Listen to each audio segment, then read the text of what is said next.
Tahu nggak sih guys, mesin cuci yang kelihatannya bersih banget kayak gini, tapi sebenarnya kotor banget loh. Nggak percaya? Mari kita buktikan yuk. Nah, untuk membuktikannya kita nggak perlu repot-repot bongkar ini mesin cuci, tapi cukup dengan cara yang sangat simpel dan gampang. BTW simpel dan gampang apa bedanya ya?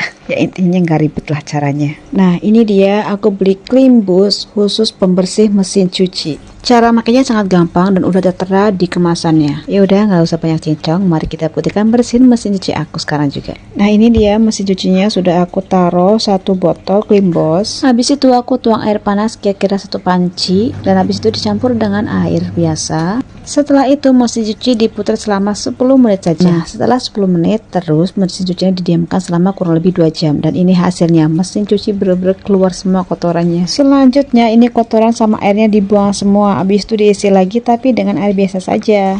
Ini gunanya untuk membilas kotoran-kotoran yang masih ada ya. Dan tahu nggak sih, ini aku bilas mesin cuci ini 2-3 kali karena bener-bener kotor ya. Ya maklum lah ya, ini mesin cuci udah bertahun-tahun nggak pernah aku bongkar. Dan rupanya ada cara yang bener-bener simpel buat ngebersihin mesin cuci, yaitu pakai Klimbus ini. Makanya kalian beli sekarang juga biar baju kalian lebih bersih dan nggak bau apak.